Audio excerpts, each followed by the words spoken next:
ये कौन सा वीडियो आ रहा है?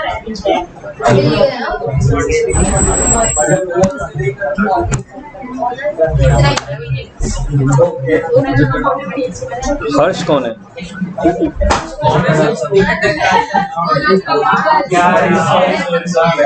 हर्ष कौन है? हर्ष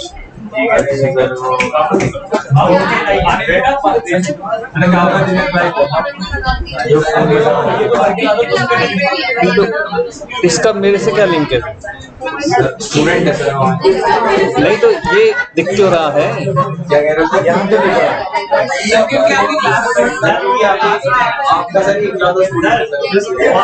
मैं ये समझ गया, लेकिन मेरे उसमें ये क्यों दिख रहा है? जिसने जुड़ना है ऑनलाइन, जिसने क्लास लेनी है, तो फिर इसकी रिक्वेस्ट अप्रूवल भेजिए ना इसने। क्या करना है?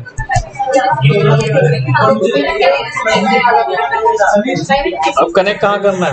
हाँ पीयूष, अभी से कनेक्ट कैसे करना है मुझे? उस पे ना शेयर आएगा। नहीं आ रहा है यहाँ पे,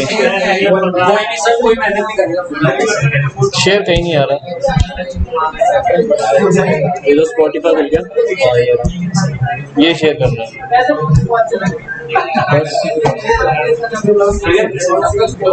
ठीक है, एक बार सिर्फ पूछ लो। हर्ष शेयर हो गया?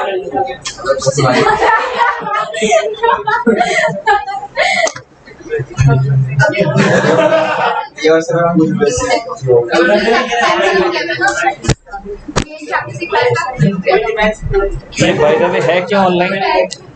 ये ऑनलाइन क्यों ले रहा है क्लास?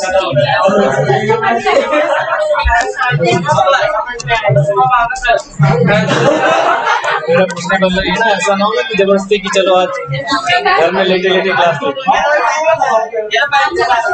हाँ जी बेटे, good morning. Please please.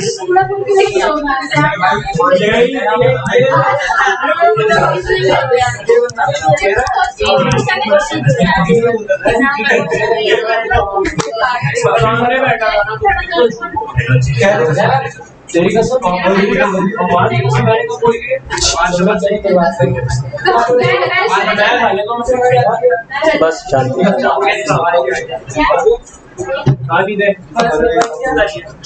Last class में यही थे हम लोग, यही टॉपिक करना था, यही थे हम लोग।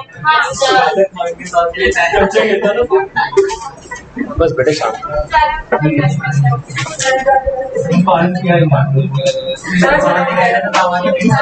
अब ऐसे ये छुटपुट बातें करते रहोगे तो कैसे बात बनेगी? सही बात।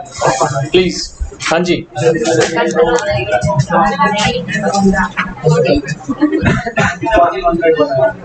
हमने जब लास्ट टाइम पढ़ा कंटिजेंट और बेटे सुन लो, कंटिजेंट और वेजरिंग की जब बात कर रहे थे तो लास्ट जब हमने स्टार्ट किया था तो एक डिफरेंस तो उसी वक्त हमने नोट कर लिया था।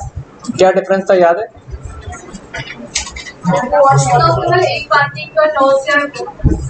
हाँ, तो आज अब ये उसको पूरा का पूरा डिटेल में बता रहा हूँ। कंटिजेंट और वेजरिंग, याद है डेफिनेशन क्या थी कंटिजेंट की?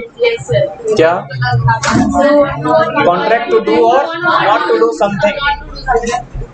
और उसके बाद क्या हो रहा था? हैपनिंग और non happening of that particular event की जो बात हो रही है, यही था।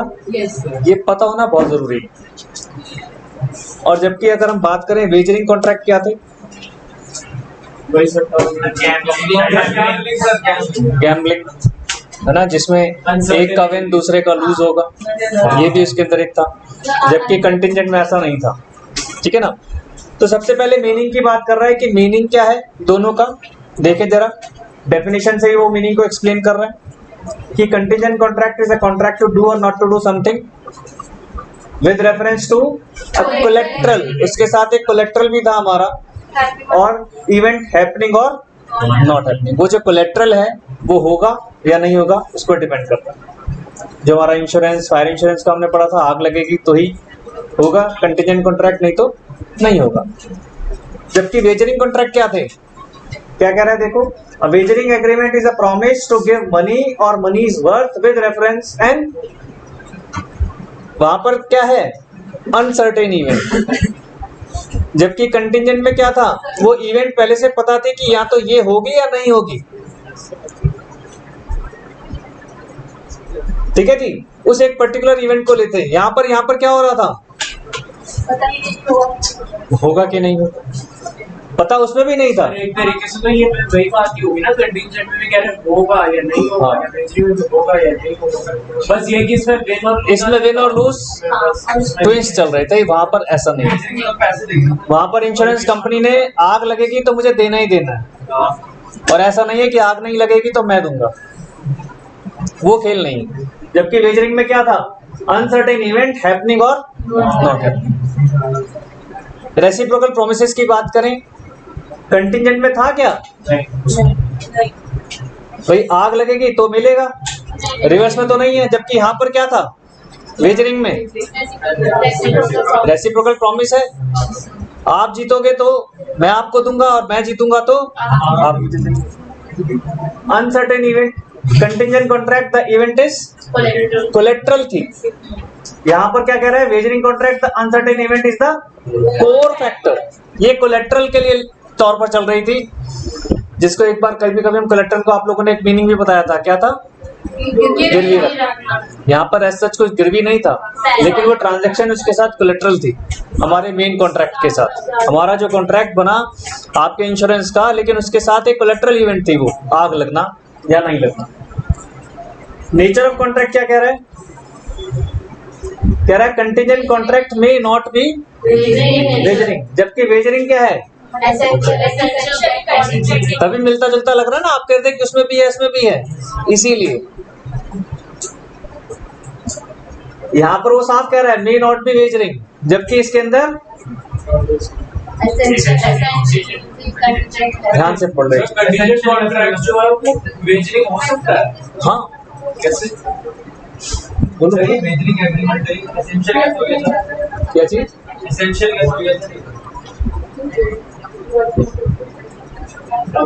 देखो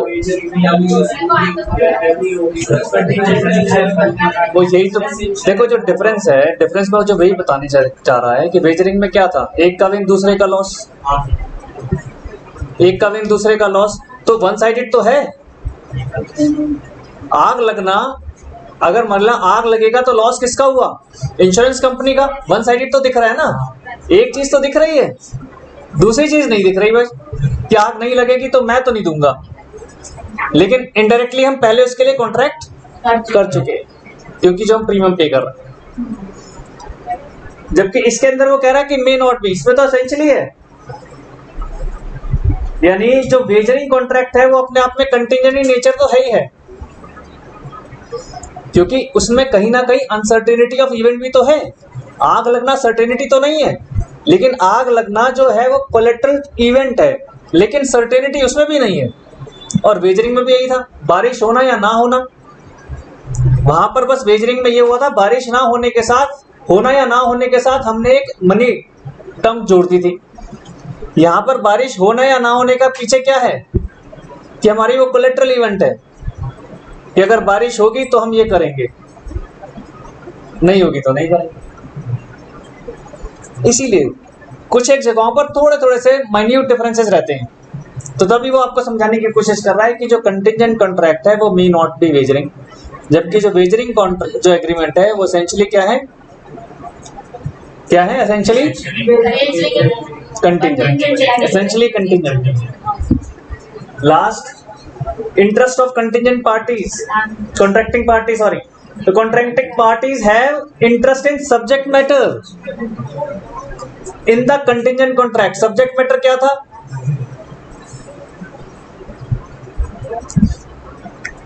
subject matter क्या है contingent contract में, जो collateral event है वही तो subject matter है। आग लगना जो है वही तो मैटर है, सब्जेक्ट मैटर। कंटिजेंट कॉन्ट्रैक्ट किसके लिए बना है, आग लगने के लिए तो बना है, अदरवाइज जो प्रीमियम है वो तो एक रेगुलर कॉन्ट्रैक्ट है।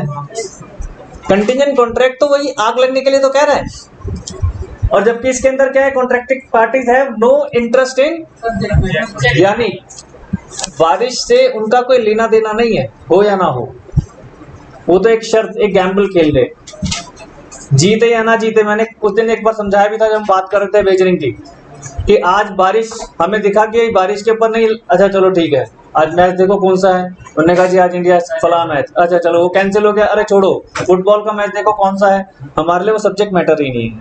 जिसको वेजरिंग कॉन्ट्रैक्ट करना है उसके लिए ये सारी चीजें मैटर नहीं करती, वो कहीं पर भी तुरंत सब्जेक्ट चेंज कर ले।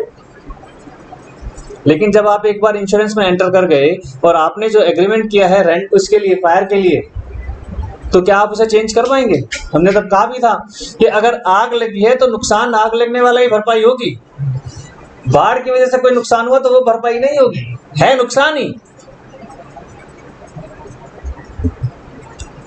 कार का जो इंश्योरेंस होगा, जो थर्ड पार्टी इंश्योरेंस है, कार से हिट होगा तभी तो इंश्योरेंस कंपनी को पैसे मिलेंगे, इंश्योरेंस कंपनी से उस पार्टी को पैसे मिलेंगे जो इंजर्ड है।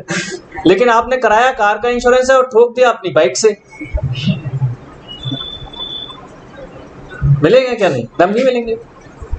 ये चीज तो क्या क्या पहला पॉइंट है मीनिंग में क्या रहा?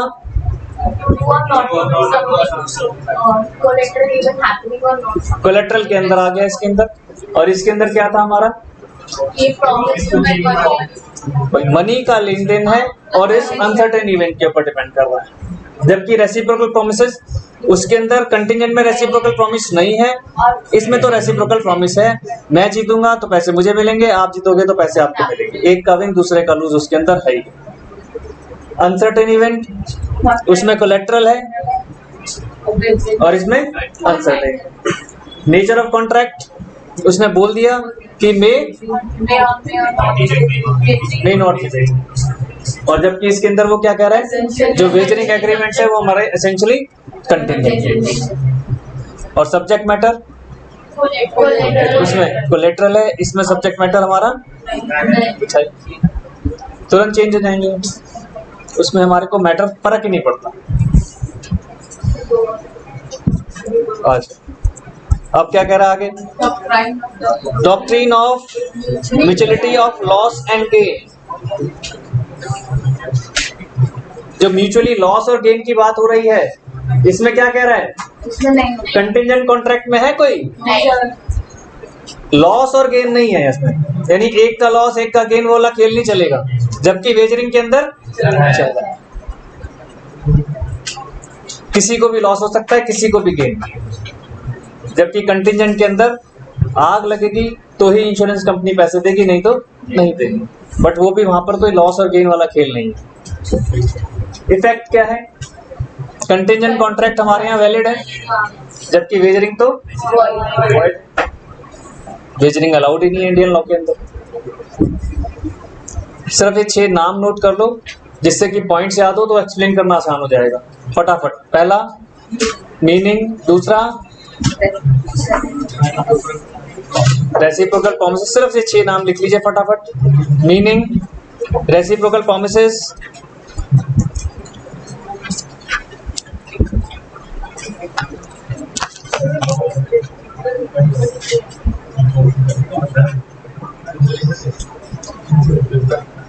अब सबके पास बुक आ गई है,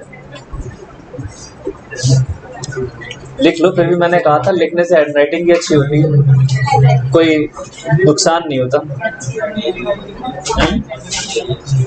नहीं अच्छी आदत पड़ जाएगी बेटा लिखने। आपकी ऐसे निकला हुआ बेटे, कभी कभी ना स्पेलिंग भूल जाते हैं लिखते हुए, और इतना होता है कि पूछो मत। स्पेलिंग एक तो सिर्फ भूल जाते हैं, और एक जब जल्दी जल्दी लिख रहे होते हैं ना तो स्पेलिंग स्ट्राइक नहीं करती है कई बार, और रॉन्ग स्पेलिंग 0 नंबर है, टीचर की निगाह पड़ गई नंबर काट लेगा वो। भाई स्पेलिंग कितना इंपॉर्टेंट है। आप जो बताना चाह रहे हो बता ही नहीं पा रहे हो तो नंबर क्यों मिलेंगे? सिर्फ बस आप पूरे एक्सप्लेनेशन मत लिखो, सिर्फ आदत डाल लो। पहला मीनिंग, दूसरा रेसिप्रोकल प्रोमिसेस, तीसरा अनसर्टेन इवेंट। बेटे आपको याद करना है। ट्यूसडे को टेस्ट है, दोनों चैप्टर फर्स्ट और सेकंड यूनिट।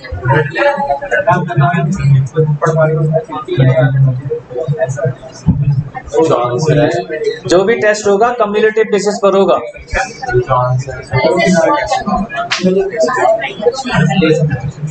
आप आएंगे तो क्लास जब भी कोई भी क्वेश्चन, मान लो आपसे उसने पूछा कि difference between contingent contract and leasing agreement, पहली बात आपको इनके डेफिनेशन, अगर आपको इनके सेक्शन पता है तो फिर सेक्शन लिखना है। जब भी डिफरेंस लिखोगे तो डिफरेंस इसी तरह से लिखना।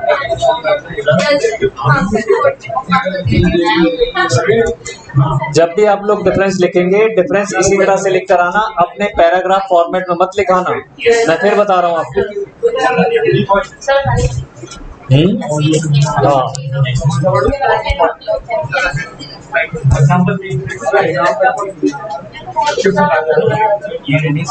इस बार मैं मार्क्स छोटे रखूंगा, क्वेश्चन बड़े रहेंगे या जैसे भी रहेंगे एवरेज। अब आपको वो डिफरेंस नहीं आएगा कि हाँ भाई 6 नंबर में क्या लिखे, 4 नंबर में क्या लिखे। और मैं कोशिश करूंगा कि पास्ट ईयर्स के जो एग्जामिनेशंस के क्वेश्चंस आए हैं वही दें, जिससे आप लोगों को आइडिया होना शुरू हो जाएगा फिर कि भाई किस तरह के क्वेश्चंस आते हैं। ठीक है ना, वो बहुत इंपॉर्टेंट है।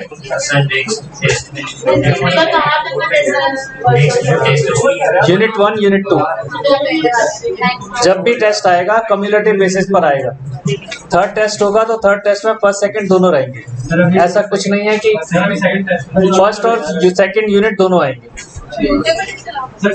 कंसिडरेशन भी आएगा।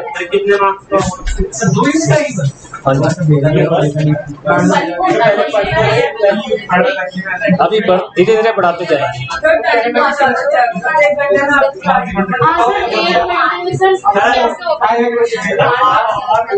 बता दूंगा, इस बार 60 नंबर का नहीं लेंगे क्योंकि 60 नंबर से बात बनेगी नहीं।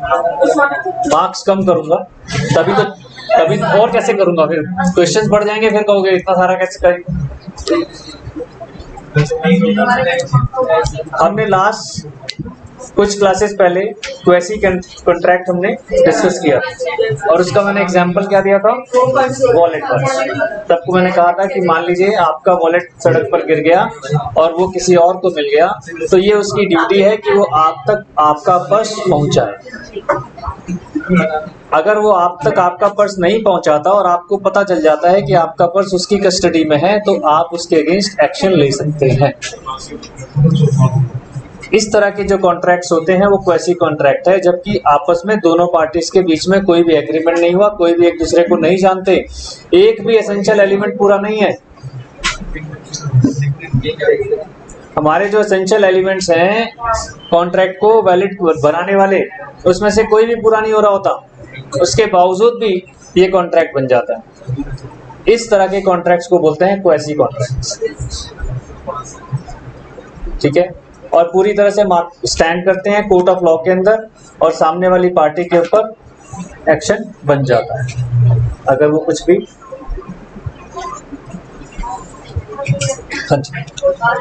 तो जरा देखें क्या कह रहा है। पीयूष पढ़ो थोड़ा सा। पीयूष है, क्या नाम है आपका? तेरा क्या नाम है? नितेश। चल कोई नहीं, अरे मेरी फीलिंग्स को पहचान यार।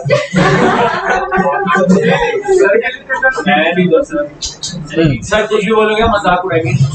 वो छोड़, ये क्लास का रूल है बेटा, सबका उड़ता है, हमारा भी उड़ा होगा, हमने भी उड़ाया होगा, तो इन चीजों से वरीड भी नहीं होना चाहिए। और फिर मजाक का उड़वाएगा, हमारी एज में ना कोई मजाक उड़ाता है, ना हम उड़वाने देते हैं, ना हम उड़ा पाते हैं। ये जो तुम्हारी एज है एक बड़ी फैंटास्टिक एज है, इस एज के जो अपने एंजॉयमेंट्स हैं वो पूरे करो, बाद में फील करते हैं। हमारी एज में तो झगड़ा हो जाता है, हमारी एज में तो कोर्ट कचहरी शुरू हो जाती है।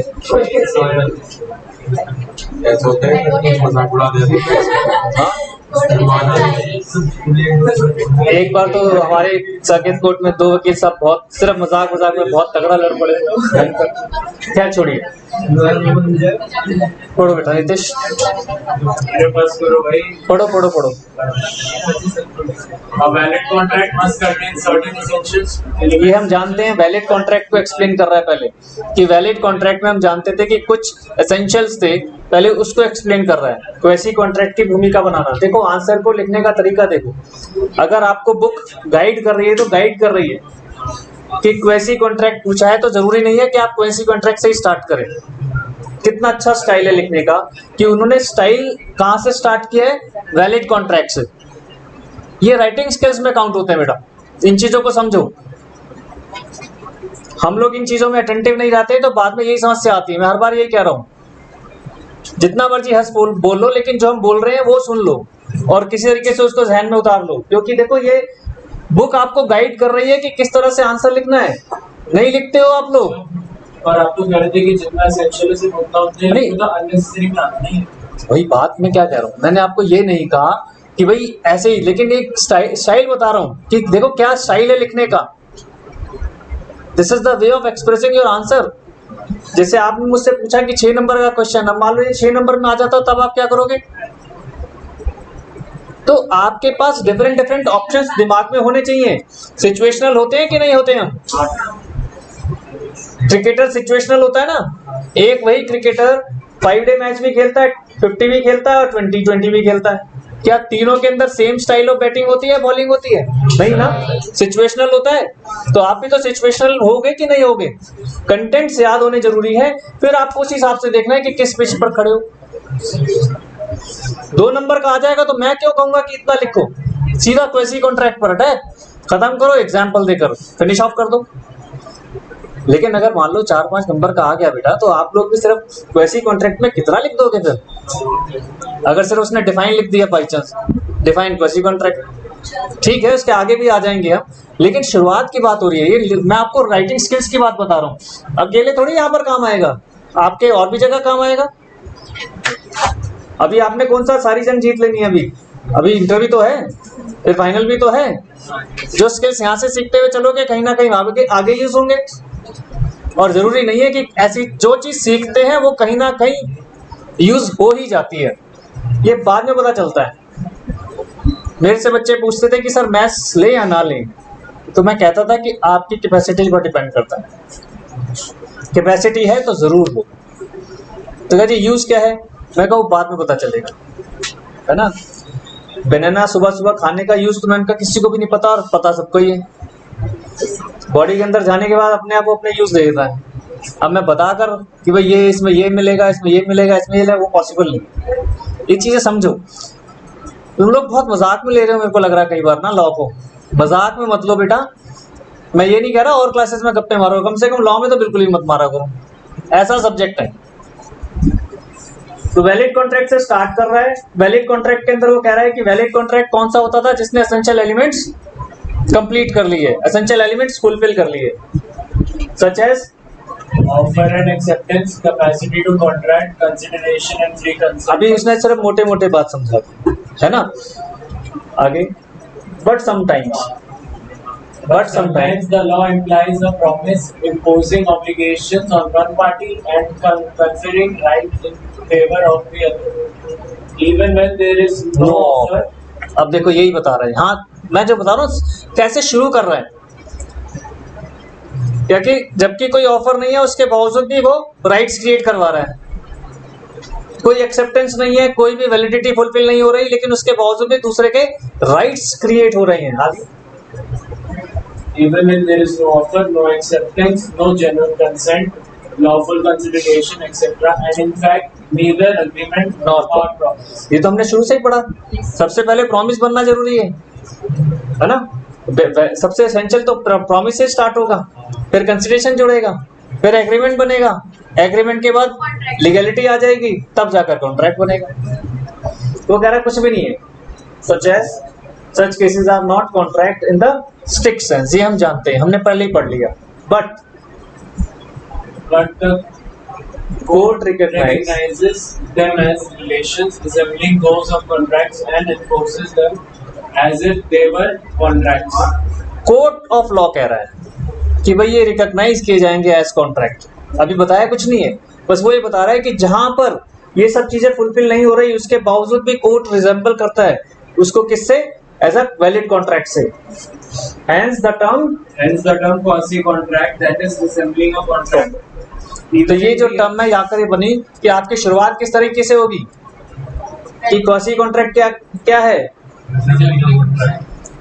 नहीं under a contract when one party secures some rights against the other party, यही कह रहा है ना, gains rights against the other party even though there is no offer, no acceptance, no legality, no consideration, nothing at all.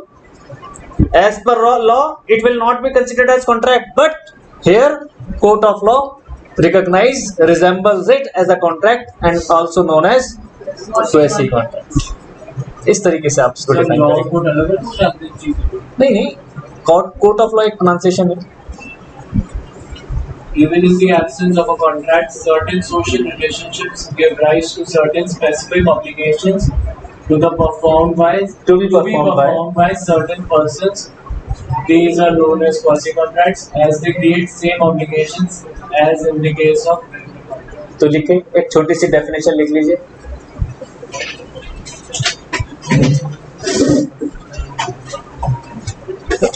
Contracts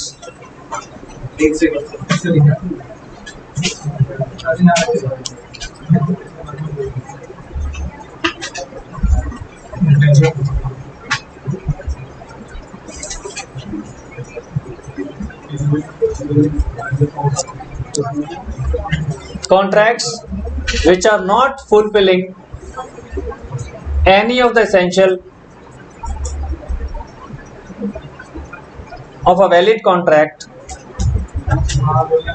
contracts which are not fulfilling any of the essential of a valid contract, even though court recognizes, even though court या oblique law कर लेना, recognizes these contracts and creating rights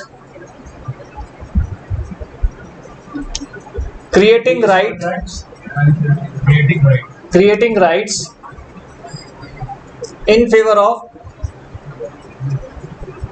one person against other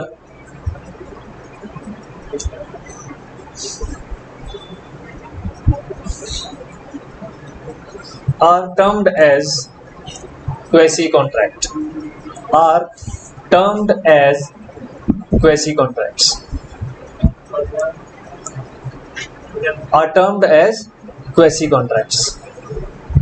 तो मैंने इसमें क्या simple सा बोला, हमने शुरुआत देखो किस तरह से की, हमने क्या कहा कि कोई भी ऐसा कॉन्ट्रैक्ट जिसने कोई भी वैलिड कॉन्ट्रैक्ट के जो एसेंशियल्स है उसका कोई भी फुलफिल नहीं कर रहा, उसके बावजूद भी कोर्ट या लॉ रिकॉग्नाइज कर रहा है, एक पर्सन को राइट दे रहा है अगेंस्ट अदर पर्सन, है ना, creating right in favour of one person against other person. तो इस तरह के जो केसेस हैं वो सारे क्या कहलाएंगे, क्वेसी कॉन्ट्रैक्ट्स। सर एक चीज जैसे कभी कभार ना इन केस कभी जो डेफिनेशन है याद नहीं रहती, तो ऐसा हो सकता है कि हमें अब मैंने देखो पूरी चेंज कर दी, मैंने बुकिश कुछ भी नहीं लिखवाया। नहीं वैसे जैसे कभी कभार होता है ना एकदम से कि क्या कहते हैं उस टाइम पे चल जाता है 90% तक चल जाता है, कोई इशू नहीं। 10% तो हर कोई जानता है कि थोड़ा बहुत तो इधर उधर होगा, कोई आप मास्टरमाइंड इस तरह का तो बच्चा है नहीं कि पूरा डिट्टो कॉपी करेगा, हर किसी को नहीं होता। हाँ, आप 90% तक मान कर चलो, ये नहीं मैं कह रहा कि एग्जैक्ट डॉट टू डॉट आपका पूरा का पूरा लिख कर आएंगे तभी होगा, कंसिडर किया जाता है आपका मीनिंग डिपिक्ट होना चाहिए, दैट्स ऑल। जैसे मैंने बुक किस पूरा चेंज कर दिया, मीनिंग डिपिक्ट हो रहा है, मैंने फोकस किस पर रखा, दो चीजों पर, कि एक तरफ तो आप बता रहे हो कि एसेंशियल्स वैलिड कॉन्ट्रैक्ट के फुलफिल नहीं हो रहे, दूसरी तरफ हम ये कह रहे हैं कि कोर्ट या लॉ रिकॉग्नाइज करता है उनको, और जब रिकॉग्नाइज कर रहा है तो रिकॉग्निशन के साथ साथ एक पार्टी को फेवर कर रहा है कि भाई आपके राइट्स क्रिएट हो गए अगेंस्ट अदर पार्टी ऑल्सो। मतलब इसमें एसेंशियली है कि दो स्टैंडर्ड्स के बीच में होता है। हाँ, एसेंशियल ऑफ कॉन्ट्रैक्ट की बात हो रही है बताओ, ऑल एसेंशियल्स ऑफ जो हमने पढ़े थे 6+5। जैसे वो लेट स्टोरी में लिखा और चलो तो एग्जांपल आएंगे, अभी आ रहे हैं, चिंता ना करो, इसको कंप्लीट कर लो, अभी तो कई एग्जांपल आ रहे हैं। पढ़ो देखो,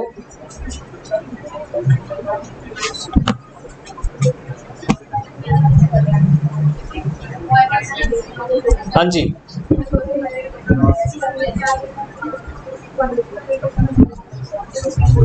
ये जो लाइन है कितनी इंपॉर्टेंट है देखो। और इस लाइन से मैं जो आपको बार बार कहता था कि जो हमने स्टार्टिंग का जो फर्स्ट क्लास पढ़ी थी वही देखो लाइन कह रहा है, quasi contracts are based on principle of equity, justice and good conscience. यही है, वहां पर भी हम यही कहते थे। लॉ आपको क्या पढ़ाता है? Rights and duties.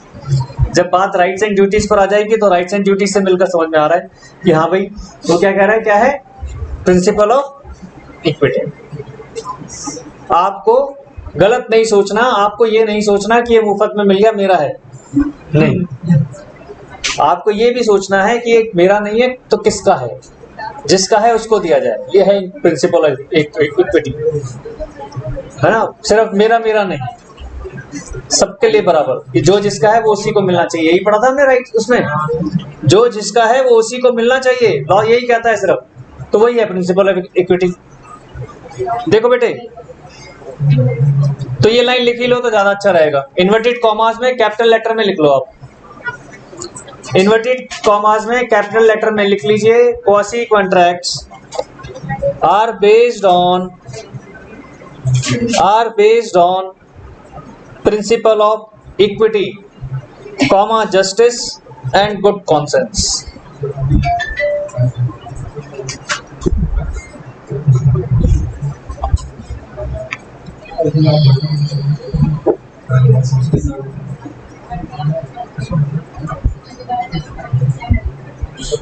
और देखो नीचे एक उन्होंने कहा कि एक बहुत अच्छा डायलॉग बनाया हुआ है लोगों ने कि no man must grow rich out of another person's loss. No man's must grow rich. भैया आप किसी दूसरे के लॉस से रिच ना हो। हालांकि बिजनेस में कहा जाता है, बिजनेस का तो एक असूल बनाया गया ना कि गेन जिसका है वो किसी ना किसी का और दूसरी जगह लॉस तो है ही है, बट वो सेंस अलग है, यहाँ पर सेंस थोड़ी सी अलग है, ध्यान रखिए। चलो 16 एग्जाम्पल 16 आप पढ़ो। आप कहते हो और एग्जाम्पल देखो, आ गया एग्जाम्पल पहला, पढ़ो।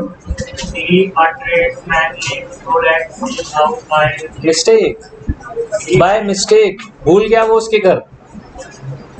एक बार याद है हमने कहा भी था कि सामान किसी और का किसी और के घर डिलीवर कर दिया, तो इसका मतलब ये नहीं होना चाहिए खा जाओ जल्दी से फटाफट कि आ गया हमारा हो गया अब तो, ये ऐसा नहीं होना चाहिए।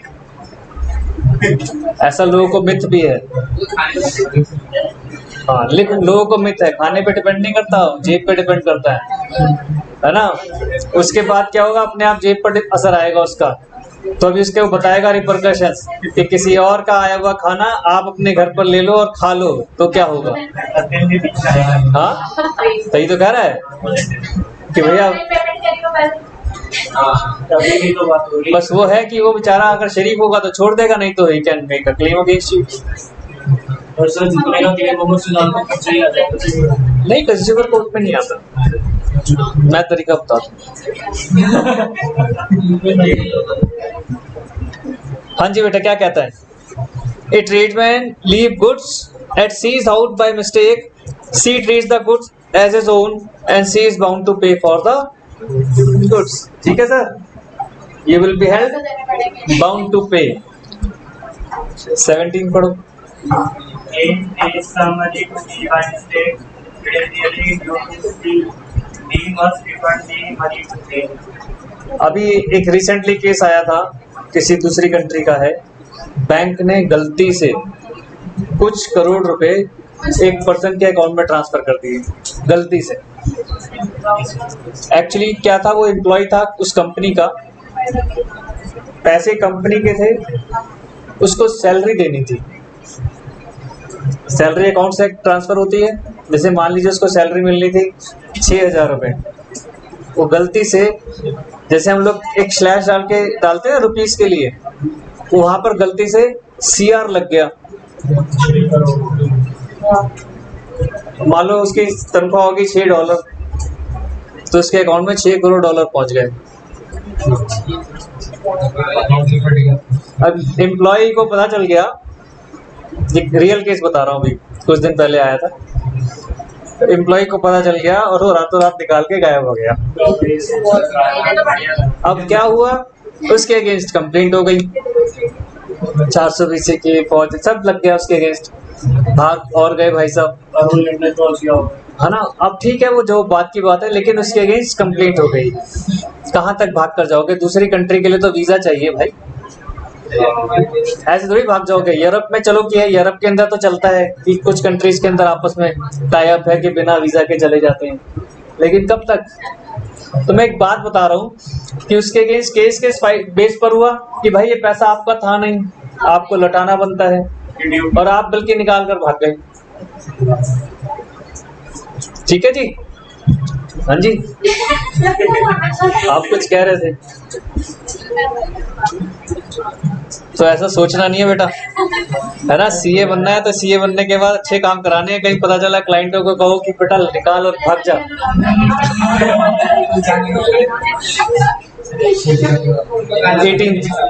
18 बचा तो खैर तू नहीं पाएगा, उसके लिए हमारे को आना पड़ेगा। बचाने का काम तो लॉयर का है ना, CA का थोड़ी है।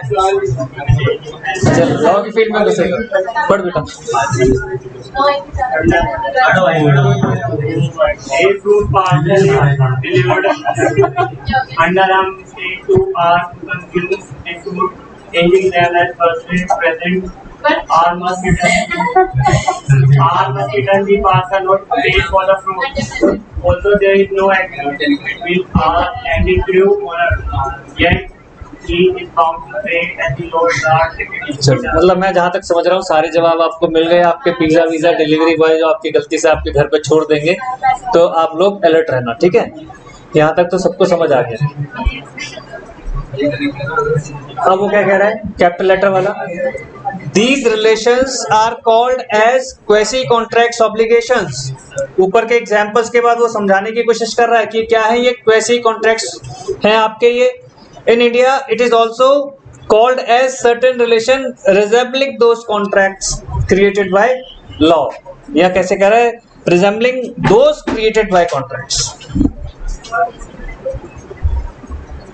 यानी ये सारे के सारे कोर्ट की निगाह में, लॉ की निगाह में क्या है, कॉन्ट्रैक्ट्स।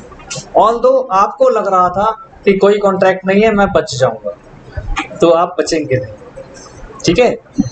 आ जाओ जी, फटाफट हेडिंग डालो, salient features of quasi contract. जल्दी से फिर फटाफट से खत्म करें बेटे, मेरे ख्याल से लास्ट टॉपिक है अभी।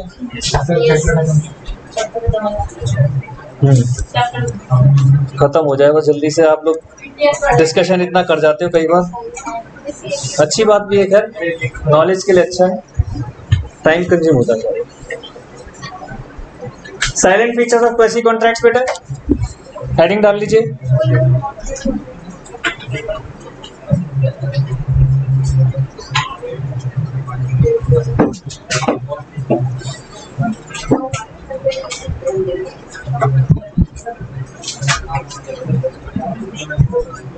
एक बड़ा सिंपल सा उसने बोला है, right is always a right. ये राइट टिक वाला राइट नहीं है, ये राइट है अधिकार वाला। जो मैंने स्टार्टिंग में समझा दिया था कि ये जो चैप्टर है ये उसी राइट्स पर और ड्यूटीज पर टिका हुआ है। मेरे वॉलेट का राइट मेरा है तो मेरा राइट हमेशा बना रहेगा। आपकी ड्यूटी थी उसको लौटाने की, तो आपकी ड्यूटी हमेशा बनी रहेगी। तो ये किस सेंस में समझा रहा है, राइट इज ऑलवेज राइट, पहला तो ये लिख लीजिए साइलेंट फीचर्स में, राइट इज ऑलवेज राइट, पहला इसका साइलेंट फीचर है, राइट इज ऑलवेज राइट।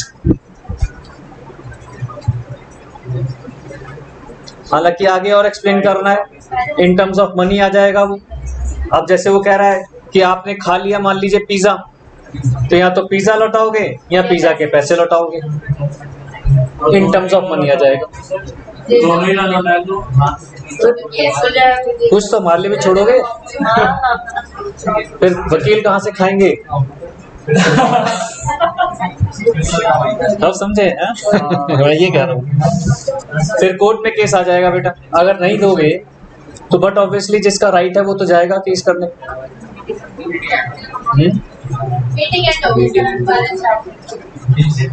बस अपग्रेड कर दूं? New meeting sir new meeting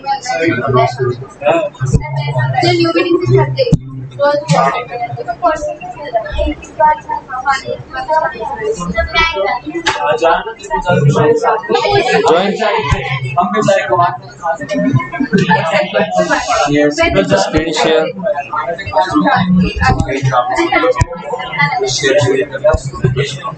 कर रहा हूँ, हो गया? सर वो तो हो गया लेकिन हर्ष नहीं आ पाएगा। क्यों? हर्ष नहीं आ पाएगा। मीटिंग से स्टार्ट किया था, न्यू मीटिंग से स्टार्ट किया था। न्यू मीटिंग से कोर्ट से होता है। चलो ठीक है, हर्ष आ जाएगा। हाँ ठीक है, चल पढ़ो। सारे मुझे कंफ्यूज क्यों कर रहे हो? हाँ जी बेटे, सेकंड क्या कह रहा है? पहला था राइट इज ऑलवेज राइट, दूसरा क्या कह रहा है? It does not arise from any agreement, क्योंकि मेरा और उस पर्सन का जिसको मेरा वॉलेट मिला, हम दोनों के बीच में कोई एग्रीमेंट नहीं था, ठीक है ना? तो it does not arise out of an agreement, वो कह रहा है। दूसरा साइलेंट फीचर ये है, तो लिख लीजिए, it does not arise from an agreement between the parties. It does not arise from an agreement between the parties.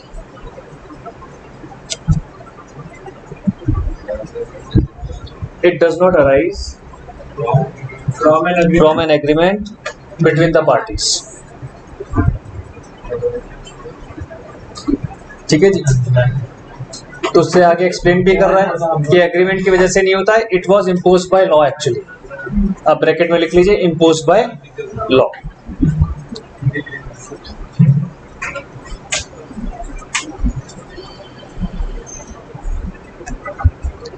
अब यहाँ पर थोड़ा सा एक्सप्लेन कर रहा है कि जो जिसके पास मेरा वॉलेट है, अब मैं केस उसके अगेंस्ट करूंगा या डिमांड उससे करूंगा या पूरे संसार से डिमांड करूंगा कि मेरा वॉलेट लौटाओ? तो क्या कह रहा है? It is the right which is available not against all the world but against a particular person or persons only, so that in this respect it resembles a contractual right.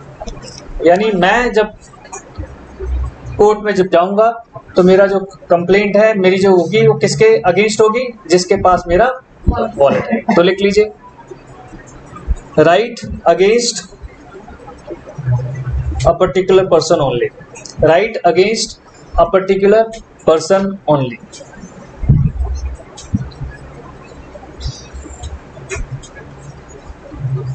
ठीक है जी, लिखिए heading है deemed quasi contracts. Deemed quasi contract, ऐसे contracts जो देखने में ही आपको पता चल जाएंगे कि ये डीम्ड, ये क्वेसी कॉन्ट्रैक्ट्स है, उन्हें कहा जाएगा deemed quasi contracts. Next heading और लास्ट हेडिंग है इसकी। तो ये बीच के कुछ सेक्शंस ये भी बचे हुए थे हमारे 68 से लेकर 72 तक। तो आ जाओ जरा सेक्शन 68। पहला सेक्शन 68 डीम्ड क्वेसी कॉन्ट्रैक्ट के अंदर पहला सेक्शन 68 क्या कह रहा है?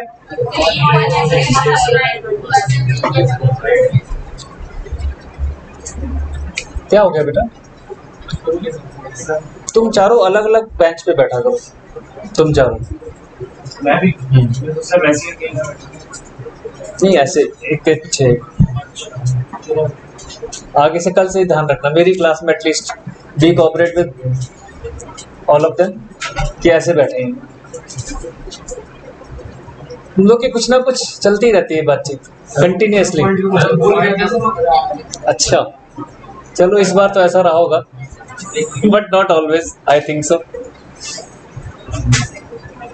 आप ही पढ़ो पहला point. Claim for necessary supply to a person capable of contracting. याद है पहले पढ़ा था हमने ये? नहीं याद?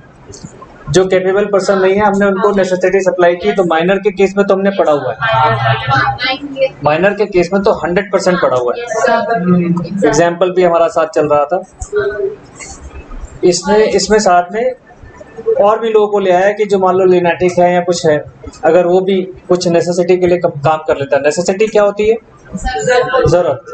मान लीजिए उसको भूख लगी है, खाना खाना है, और मान लीजिए उसके पास कपड़े फट गए हैं, कपड़े चाहिए पहनने के लिए, नेसेसिटी में काउंट हो जाएगा। उसको कहीं जाना है तो उसने जो भी ट्रांसपोर्ट यूज किया वो नेसेसिटी में काउंट हो जाएगा। तो नेसेसिटी है जो उसके लिए उस वक्त जरूरी है। लेकिन हमने उसमें यह भी बताया था कि नेसेसिटी से बियॉन्ड चला जाएगा तो वो अलग हो जाएगा। नेसेसिटी के लिए आप क्लेम कर सकते हो, याद है? Yes sir. माइनर से भी क्लेम कर सकते हैं नेसेसिटी वाले। लेकिन अगर लेविश के लिए लेविश के लिए दोगे तो फिर नहीं कर सकते, फिर वो आपकी गलती है कि आपने ऐसा क्यों किया। और मैं एग्जाम्पल भी देता रहता हूँ कि एक छोटा सा बच्चा, उसने पर्स में से पैसे निकाले ये सोचते हुए कि पापा रोज देते हैं, एक नोट निकाल लेता हूँ मैं भी।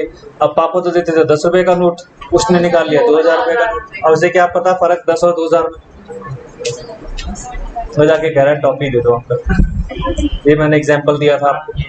तो वहां पर भी ध्यान रखना है, नेसेसिटी और अदर देन नेसेसिटी। क्या कह रहा है बेटा? पढ़ो इसके बारे में। जहाँ तक अब सबको समझ आ गया होगा कि क्या कहना चाह रहे हैं, लेकिन पढ़ लेते हैं। If a person incapable of entering into a contract or anyone whom he is legally bound to support is supplied by another person with necessaries suited to his condition in life, the person who has underline कर लो बेटा आप लोग, sweetened in his condition in life, जो उसकी life के condition के according उस वक्त जरूरी था, है ना। जो एक झोपड़ी में रहता है बच्चा, उसके लिए नेसेसिटी अलग हो सकती है, और जो महल में रहता है उसकी नेसेसिटी अलग हो सकती है। दोनों नेसेसिटी कंपेरेबल नहीं है, इसलिए सूटेड वर्ड लिखा गया है। ये ध्यान रखिएगा। कहीं आप उससे कहो जी वो तो एक ब्रेड में खुश हो गया था, आपको पिज्जा चाहिए, फर्क है ना। the person who is furnished such supply is entitled to be reimbursed for the property of such incapable person. ये भी हमने पढ़ा था कि माइनर के पास पैसे तो है नहीं, तो कहाँ से लोगे? इसकी प्रॉपर्टी से, उसके पास जो एस्टेट है उससे लिया जाएगा। याद है सब चीजें? तो छोटा सा लिख लीजिए, necessaries suited to his condition in life, ये जरूर लिख लीजिए। नेसेसरीज, हाँ हेडिंग तो लिखनी है, ये तो लिखनी है। Claim for necessary supply to person incapable of contracting, section 68।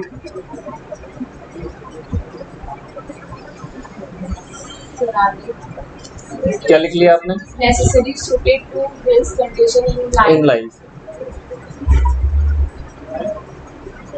to a minor,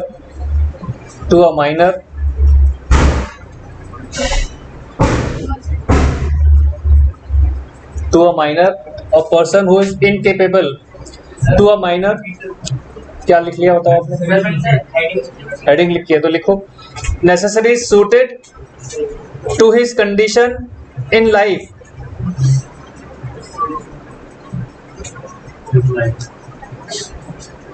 supplied to a person या supplied to a minor, supplied to a minor or a person incapable of contracting. Who incapable?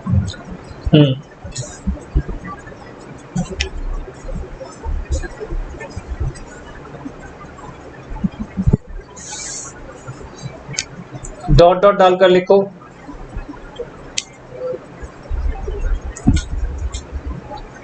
The other party will be reimbursed. The other party will be reimbursed.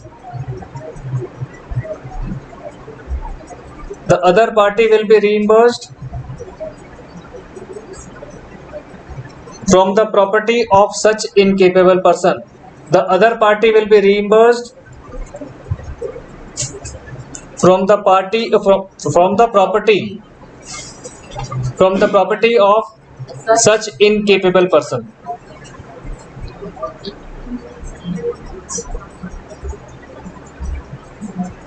ठीक है जी, ये भी deemed quasi contract है एक तरीके से, क्योंकि incapability आ रही थी कॉन्ट्रैक्ट का, यहाँ पर कैपेसिटी टू कॉन्ट्रैक्ट मिस हो रहा था, उसके बावजूद भी उसको बाउंड कर दिया गया, लेकिन only for necessaries, but only for necessaries. Example 19 एक बार पढ़ो, आप पढ़ो। ये supplied fee are usually minor neglected suitable to its condition in life. It is entitled to be reimbursed from each property. देखो उसने भी नेसेसरी वर्ड को जानबूझकर फोकस किया है, क्योंकि उसी पर हमें ध्यान देना है। बात नेसेसरीज की यहाँ पर हो रही है, तो नेसेसरीज पर फोकस करना। लुनाटिक का भी क्या होता है? बताओ। पियक्कड़, पियक्कड़।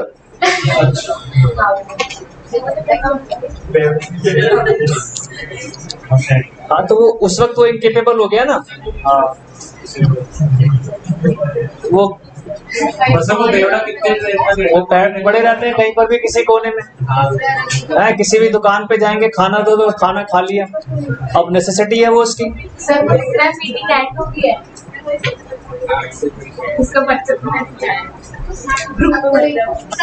क्या करना है फिर, वो उसका वो लड़की सही कह रही है।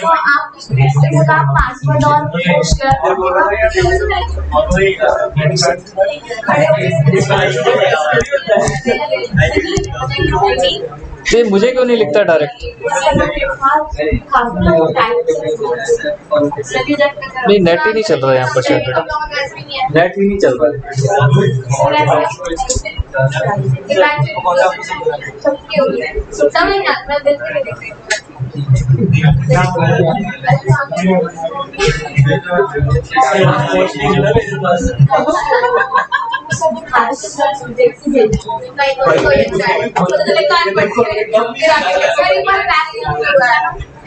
रिटर्न टू मीटिंग ना।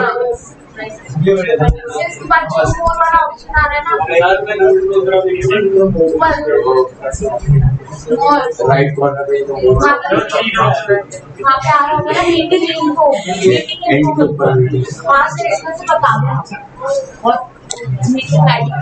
मीटिंग आईडी आप लिखो 841 83 00 1967। पासकोड लिखो, ये दिख नहीं रहा, ये आ रहा होगा। कैपिटल लेटर में जे वी, कैपिटल लेटर में जे, फिर वी, स्मॉल लेटर में एक्स, फिर कैपिटल में ई 4 मैथमेटिकल वाला, और कैपिटल एम।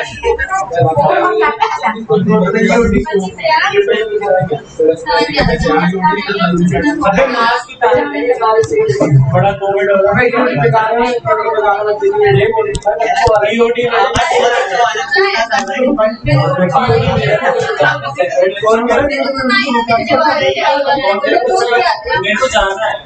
हाँ जी, अब हो गया।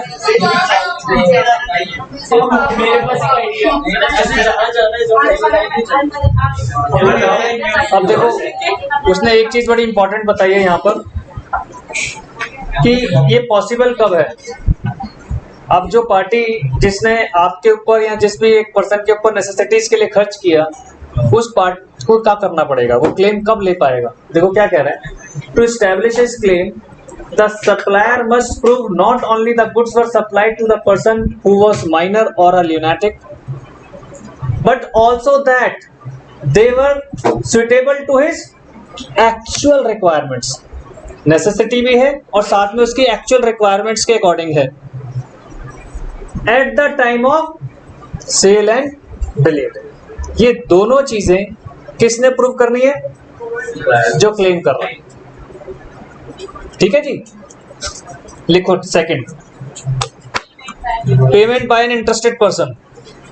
ये भी बड़ा एक अच्छा सा पॉइंट है, इस पर भी हम पहले एक बार पढ़ चुके हैं कि एक पर्सन ने दूसरे पर्सन को पैसा देना था, कहीं से एक दूसरा पर्सन आया और उसने, थर्ड पार्टी थी, पेमेंट कर दी, जबकि वो जानते भी नहीं थे एक दूसरे को। तो वहां पर था ये। यहाँ पर थोड़ा सा सिमिलर है लेकिन उससे डिफरेंट है। क्या कह रहा है? Payment by an interested person. वहां पर इंटरेस्टेड नहीं था, वहां पर बिल्कुल थर्ड पार्टी थी जो एक दूसरे के नोन भी नहीं थे।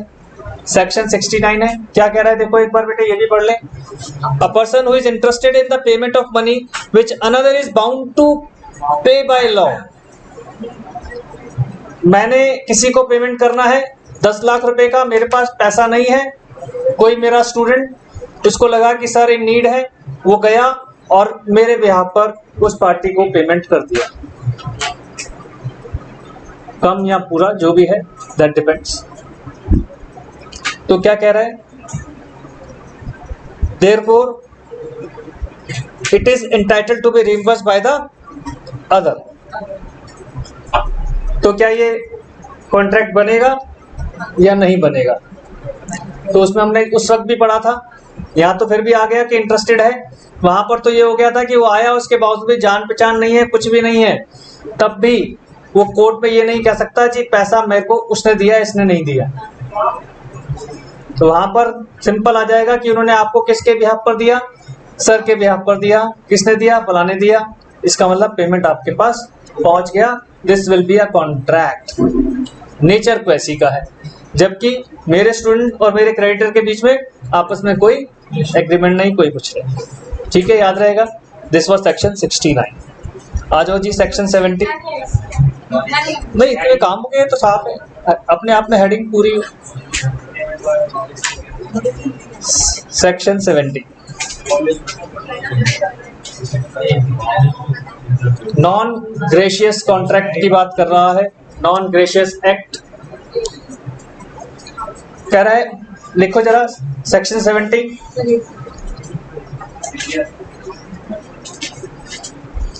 Obligation of person enjoying benefits of non-gracious act.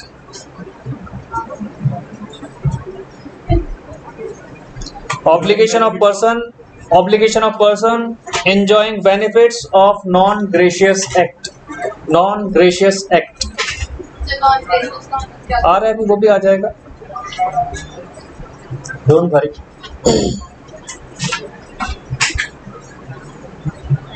क्या कह रहा है जरा पढ़ो, आप पढ़ो बेटा सेक्शन 70, ध्यान से सुनना।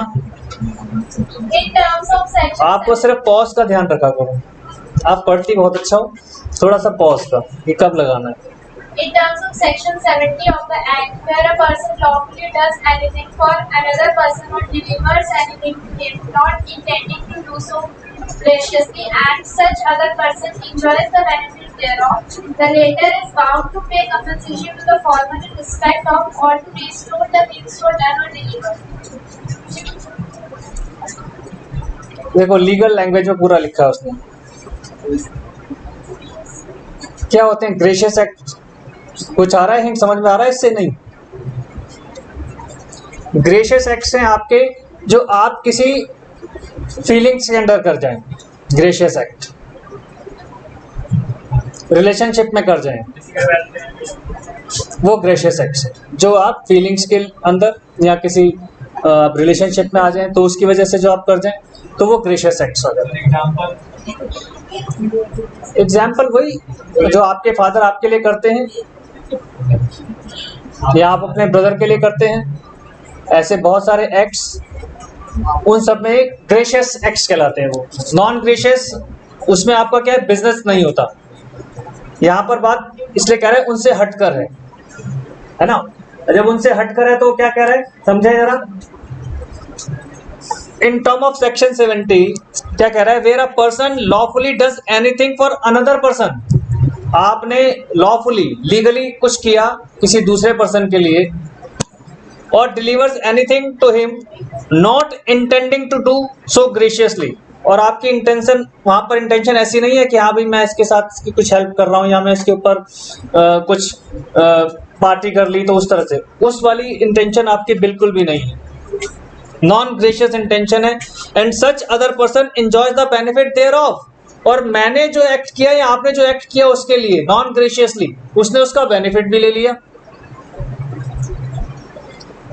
The latter is bound to pay compensation, जिसने उसका बेनिफिट कंज्यूम किया है has to compensate, subject to वो नॉन ग्रेशियसली होना चाहिए।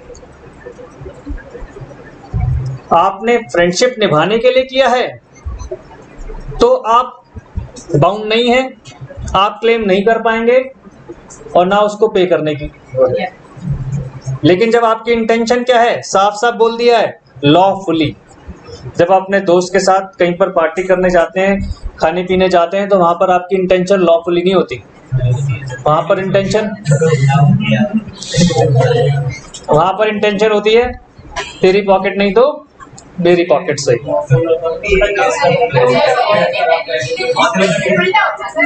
उल्टा होता है। अब चेंज हो गया माहौल, मैं शायद अपनी बात कर रहा था, फिर हमारे टाइम पर तो ऐसा नहीं था बेटा। हाँ, हालांकि ये बड़ा प्रैक्टिकल हो गया, ये तो मैंने देखा है बच्चों के बीच में। खैर अच्छा भी है, जितना प्रैक्टिकल रहो उतना अच्छा है। आजकल तो हमने देखा है कि रेस्टोरेंट में बच्चे बैठते हैं, फटाक से अपना अपना कॉन्ट्री निकालो और जिसको जो खाना है ले लो। हमारे टाइम पर ऐसा नहीं होता।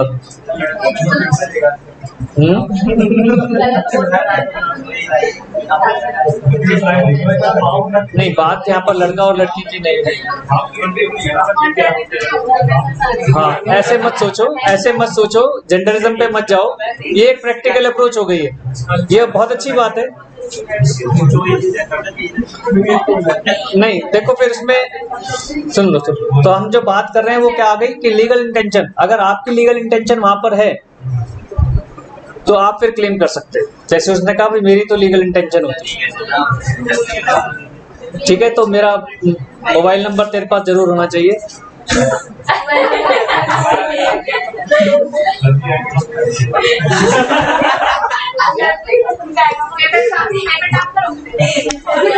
अब वो तो मोबाइल को फोन करेगा तो पता चलेगा कि ये पेमेंट कौन करेगा।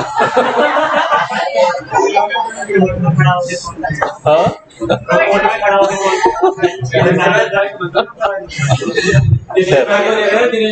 तो ये पॉइंट क्लियर, इसमें क्या क्या इंपॉर्टेंट आ रहा है सुन लो बेटा। मैं फिर क्या कह रहा हूँ कि थोड़ा बहुत समझ लो कि क्या हो गया।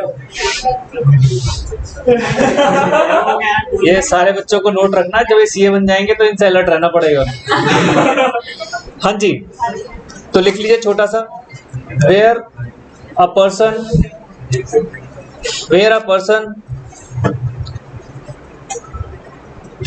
do something with legal intention, do something with legal intention for another person. With legal intention for another person. With no intention to do, with no intention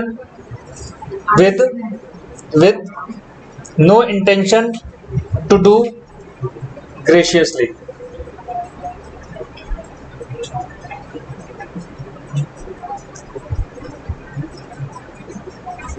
धीरे धीरे पॉइंट जुड़ रहे हैं। पहले हमने क्या कहा कि लीगली वो लीगली उसकी इंटेंशन है कुछ करने की दूसरे पर्सन के लिए, और क्या इंटेंशन है साथ में, ग्रेशियसली तो नहीं है, लीगल इंटेंशन है नो ग्रेशियसली, ये आ गया। अब उसमें एक चीज और आ रही है कि उसका बेनिफिट उसको उठाना चाहिए, तो लिखिए and such other person consumes the benefit, and such another person consumes लिख लो या एंजॉय लिख लो, इन्होंने एंजॉय लिखा है, कंज्यूम्स द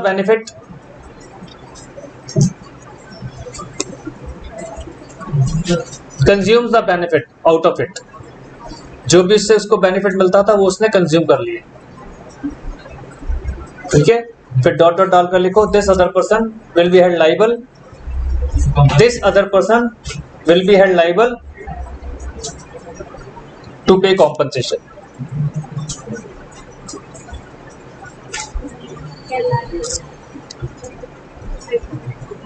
ये ध्यान रहेगा ये, ठीक है। मैंने भी 3 पार्ट में समझा रहा था, ये भी 3 पार्ट में इसको आगे एक्सप्लेन करना है, एक ही बात है। आ जाओ जी।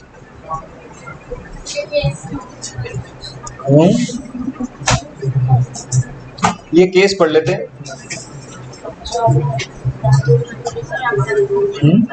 आप पढ़ो।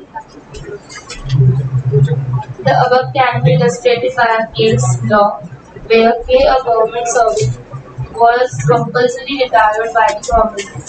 He filed a सुनो बेटे, बहुत अच्छा केस है। के को कंपल्सरी रिटायरमेंट दी गई है ना, ज्यादा उस पर मत जाना। जिनके पेरेंट्स सरकारी नौकरी में हैं वो पूछ लेना, वो समझा देंगे। कंपल्सरी रिटायरमेंट होता है कि सामने वाले को ऑप्शन दे दिया कि भैया तुमने रिटायर होना ही होना है, कंपल्सरी। ऑप्शन क्या देंगे? हाँ, तो मैं ज्यादा डिटेल में नहीं जा रहा, मतलब बहुत कुछ है। मैं सिंपल सी एक मैंने मोटी मोटी बात बताई है कि कंपल्सरी रिटायर आपको होना ही होना है। आगे he filed a writ writ petition, writ बोलते हैं इसे, हाई कोर्ट में लगती है रिट पिटीशन। 5 तरह की रिट्स होती हैं, वो भी डिस्कस नहीं करूंगा, बस ये ध्यान रखिएगा। 5 तरह की रिट्स होती हैं, उनमें से एक रिट के अंदर इसने फाइल किया कोर्ट में केस कि भाई मेरे साथ ज्यादती हुई है, मुझे गलत तरीके से रिटायर कर दिया गया है और मेरी कृपया मेरे को वापस स्टे मिले और मेरे को जॉब वापस मिल जाए। आगे he was reinstated. reinstated and अब was केस जीत गया, स्टे लग गया, केस जीत गया, उसको दोबारा से नौकरी पर रख लिया गया। and was paid his salary but was not given no work and in the meantime अब क्या हुआ, government सैलरी मिलनी शुरू हो गई, लेकिन अभी तक उसको कोई काम नहीं दिया गया, ड्यूटी अपॉइंट नहीं हुई उसकी कोई भी। the appeal was decided in अब जब हाई कोर्ट में केस ये जीत गया, सरकार हार गई, या जो भी था, जो भी कंपनी थी, गवर्नमेंट की बात कर रहा है, गवर्नमेंट जॉब है तो गवर्नमेंट हार गई, गवर्नमेंट अपील में चली गई। अपील में या तो अपर कोर्ट जा गई तो यानी सुप्रीम कोर्ट, या अपर बेंच में भी जा सकते हैं, तो दोनों में से जिसमें भी गए वो केस क्या हुआ देखो। in favor of the government and he was directed to अब गवर्नमेंट केस जीत गई, अब गवर्नमेंट केस जीत गई। नहीं, वो समझा रहे हैं भाई, गवर्नमेंट ने डिफाइन कर दिया अपने आप को कि हमने जो कंपल्सरी रिटायरमेंट दिया था वो बिल्कुल ठीक है, इसको रिटायर होना ही था, हमने इसके साथ कुछ गलत नहीं किया। अब जॉब भी गई, अभी तो कुछ और भी जा रहा है, देखो पढ़ो क्या क्या जा रहा है।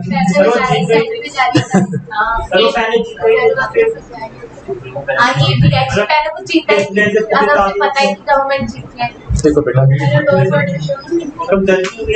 सुनो मेरी बात, अगर ऐसा नहीं होता इसे गलती नहीं कहते बेटा। कभी कभी प्रेजेंटेशन को आप गलती नहीं कह सकते। किसकी क्या प्रेजेंटेशन थी उस वक्त, मान लीजिए जो सरकार का वकील था वो अपने आप को ढंग से रिप्रेजेंट नहीं कर पाया या बात समझा नहीं पाया, बहुत होता है ना। कभी कभी ऐसा हमारे साथ भी हो सकता है, ऐसी बात नहीं, ह्यूमन बीइंग है, सबके साथ हो सकता है। आप भी हो सकता है कभी अपनी बात किसी को समझाना चाह रहे हो तो ना समझा पाए हो और टीचर से जबरदस्ती डांट पिट गई हो। आप कह रहे हो मैं सच बोल रहा हूँ, टीचर ने बैठ जाओ चुपचाप। अब आप कह रहे हो मैं ठीक बोल रहा हूँ, लेकिन तब भी आप चुप कर रहे हो, नहीं समझ में आया। लेकिन मान लो अगले दिन आपने फिर अपने आप को सामने सर को कहा कि सर मेरी बात एक बार सुन लीजिए, सर ने सुन लिया, अगली बार उन्हें एडमिट किया, अगली बार। दिस इज द केस कि भाई ये रिप्रेजेंटेशन का केस होता है। कोई बात ऐसे मत सोचो कि किसी से गलती हुई, बात गलती की नहीं होती। और जो आप कह रहे हो वो अगर हो भी गया तो वो ह्यूमन बीइंग है भाई, क्या कह सकते हैं, लेकिन वैसे बहुत कम चांसेस होते हैं। पढ़ो पढ़ो। in favor of the government and K was directed to return the salary paid to him during the period of directed to return the salary, कि पैसे वापस करो सारे। आगे जो भी उसके रीइंस्टेटमेंट के टाइम पर जितना पैसा मिला है सारा वापस करो।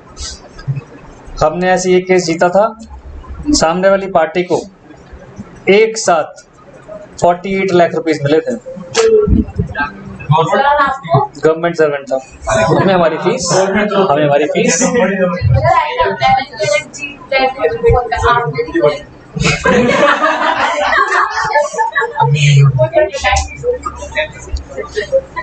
जब आप सीए बन जाओगे तब पूछूंगा आपसे, है ना? आज मेरा आंसर उसने खुद ही दे दिया है। हाँ जी बेटा, ये यहाँ पर उसने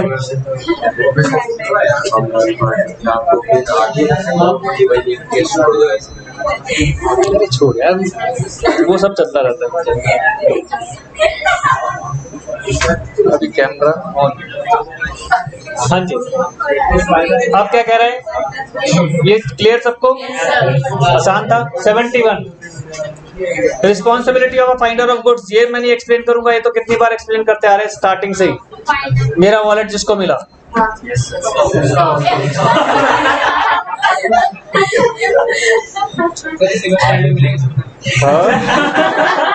क्या कह रहे हैं?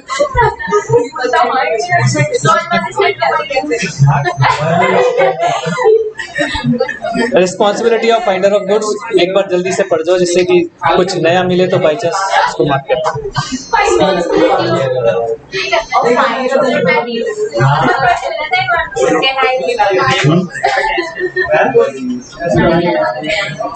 थोड़ा पढ़ो बेटे। Responsibilities of finder of goods. A person who finds section 71। a person who finds goods belonging to another and takes them into his custody is subject to same responsibility as if he were a bailee, bail. है ना? ये भी अभी आएगा हमारा bailment pledge के अंदर आएगा, तब पढ़ेंगे। अभी आप सिंपल से समझ लो कि उसकी जिम्मेदारी थी कि वो पैसा मेरा जो सामान उसे मिला है वो वापस करे। Does the finder of lost goods has first to take proper care of the property? ये बड़ी इंपॉर्टेंट बात है। जब आप फाइंडर हैं तो अब आपके ऊपर रिस्पॉन्सिबिलिटी आ रही है किस किस तरह की, कि आप मेरे गुड्स की उसी तरह से टेक केयर करोगे जैसे वो आपका अपना होता। वैसे तो आपने अपना मान ही लिया तो, लेकिन ध्यान रखना है कि आपने केयर वैसी करनी है जैसे वो गुड्स आपका है, बस लौटा देना है। Next, No rights to appropriate the goods. Appropriate the goods, उनको यूज करने का आपको कोई राइट्स नहीं है।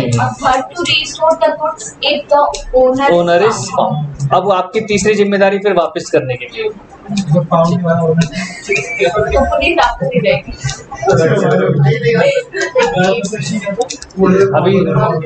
अभी जितना कोर्स में उतना पढ़ ले, बस वो बहुत रहेगा। कोर्स से बाहर ज्यादा पढ़ना, अभी कोर्स का ही संभाल लो, बहुत है बेटा।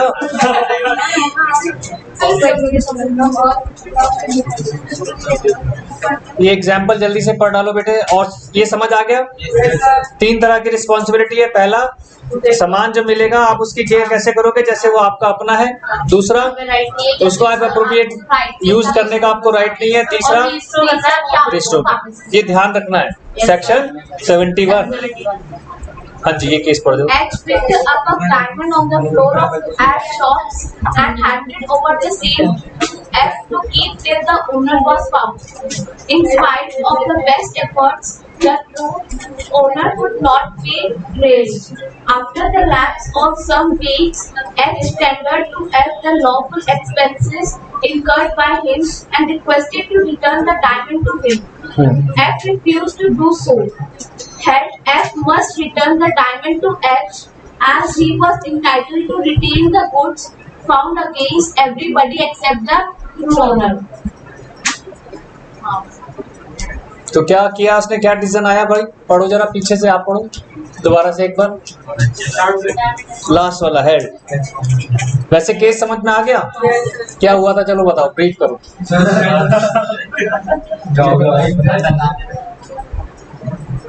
हाँ। सर एच को एफ की शॉप पे डायमंड मिला था तो उसने उसको रिटर्न करा, और एफ को नहीं मिला तो उसने एच ने कहा कि वापस है। अब डिसीजन क्या हुआ लास्ट में?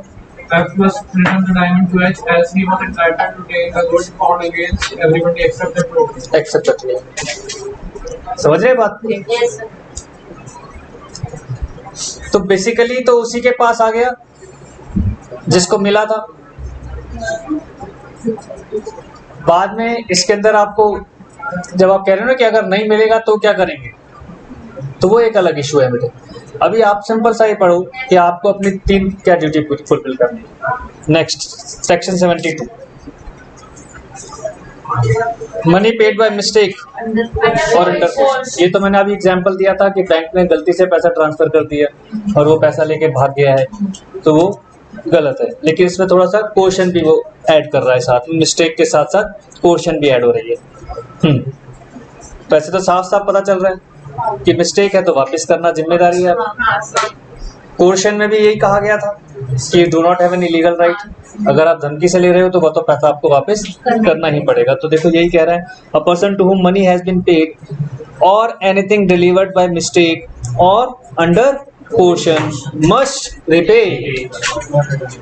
ठीक है जी, तो इसमें बस एक डॉट डॉट डाल कर लिख लो मस्ट रिपे, बाकी तो सेम ही है।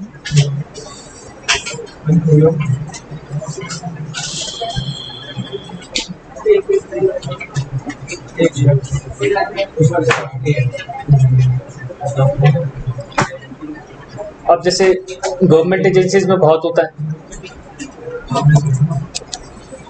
जैसे इनकम टैक्स का आप जानते हैं, उसे मिस्टेक तो नहीं कहते, लेकिन आप टैक्स पे करते हो। टैक्स पे करने के बाद आप इनकम टैक्स रिटर्न फाइल करते हो, फिर आप सरकार को बताते हो, इनकम टैक्स डिपार्टमेंट को बताते हो कि मेरे ऊपर टैक्स बनता था मान लीजिए 100 एंड 100 और मैं पे कर चुका हूँ इससे ज्यादा, तो जो रिफंड है वो बनता है वो मुझे दीजिए, तो सरकार वापस करती है ना। तो इनडायरेक्टली एक क्लॉज सा बन गया कि हाँ भाई इसी तरीके का कि आपके पास अगर एक्स्ट्रा पहुंच गया तो मुझे वापस करो। तो सरकारी एजेंसी ये नहीं कि आपका पैसा आपका पहुंच गया तो बैठ जाओ, नहीं, लीगली बाउंड है वो टू रिटर्न। इसमें देखो क्या कह रहा है इस केस में, पढ़ो बेटा। Any kind of payment of money or नहीं, सीधा example 23। a payment of municipal tax made under mistaken belief or because of misunderstanding of the terms of lease can be recovered from municipal authorities. अगर आपने गलती से पे कर दिया तो आपको वापस मिलेगा। The above law was कह रहा सेक्शन 72 के अंडर आप मांगेंगे कि जी बाय मिस्टेक आपको ज्यादा चला गया था तो वापस करो। ठीक है जी। by Supreme Court in cases of sales tax officer versus बिल्कुल बिल्कुल ठीक है। Kanaiyalaal ये केस का नाम आ गया, sales tax officer versus Kanhaiyalal. काफी टाइम बाद एक केस आ रहा है तो जरा याद रख लीजिएगा, सेक्शन 72 को रिफ्लेक्ट कर रहा है। क्या है? Sales tax officer versus Kanhaiyalal. तो इसमें यही हुआ, जैसे मैं बता रहा हूँ, मैंने इनकम टैक्स का बताया, ये सेल्स टैक्स ऑफिसर का ज्यादा गलती से पे हो गया तो वापिस मिलेगा। नेक्स्ट आगे ही पढ़ जाओ। In a case where T was travelling without answer.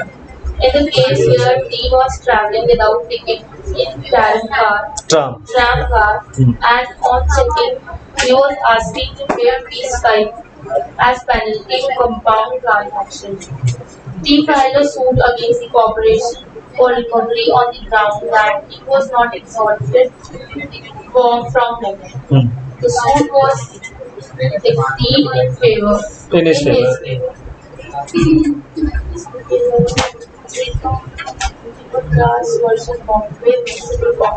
Sir एक बार बताने क्या होगा इस केस में? वो ट्रैम कार में चढ़ गया बिना टिकट के, और जब उससे बात की गई तो उससे एक एक्स्ट्रा चार्ज भी ले लिया गया 5 रुपए का, ये कहकर कि पेनल्टी है। वो उस वक्त इस तरीके का कोई चार्ज नहीं होगा। अब जब उससे ले लिया तो वो पहुंच गया कोर्ट 5 रुपए के लिए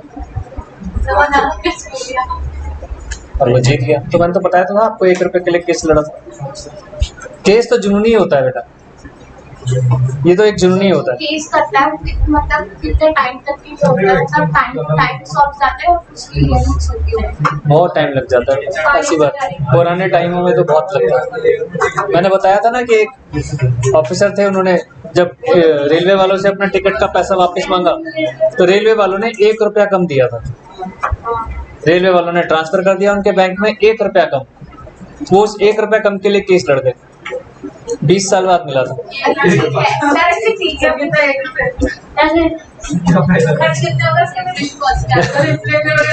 बट वो है कि वो बन गया उनके लिए यादगार हो गया।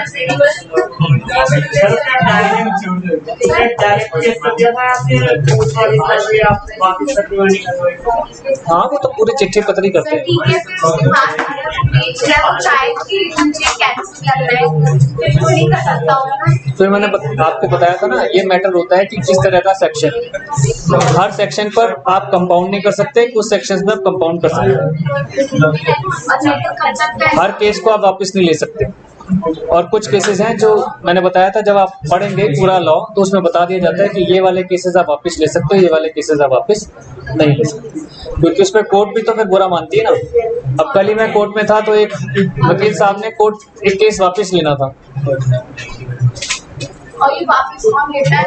जिसने केस फाइल किया, जिसने केस फाइल किया, तो जज साहब ने उसको हल्का सा धमका दिया कि जो आप करीबन 2 साल से, 2 साल तो कोरोना में चले गए, 2 साल और आप 4 साल से कोर्ट का जो टाइम वेस्ट कर रहे थे, क्यों कर रहे थे? वापस लेने। अच्छा, आपको केस वापस लेना था। तो ये होता है, मैटर डिपेंड करता है कि किस तरीके का है। थोड़ी जज की डिस्क्रिशनरी पावर भी है, जज का अगर दिल कर रहा है कि नहीं मैं नहीं करने दे रहा वापस, आप केस को लड़ो, फाइट करो।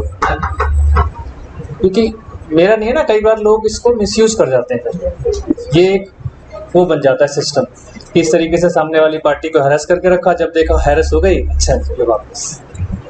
ऐसा भी नहीं कर सकते लोग छोड़ देते जब छोड़ देंगे ऐसे। मैं वही तो बता रहा हूँ, जज ने डांटा। हाँ जी, in all the above cases the contractual liability arose without any agreement between the parties. जितने भी ये डीम्ड केसेस थे, वो कह रहा है 68 से लेकर 72 तक, वो कह रहा है कि किसी के अंदर कोई एग्रीमेंट नहीं था, उसके बावजूद भी बाउंड है ये केसेस।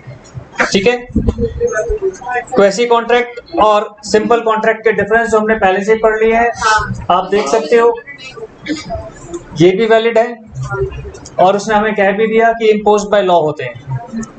और जबकि यहाँ पर कॉन्ट्रैक्ट में क्या था, ये फॉर्म होते हैं, पूरे एसेंशियल एग्रीमेंट्स इनके अंदर फुलफिल होते हैं और created by the consent of. Thank you.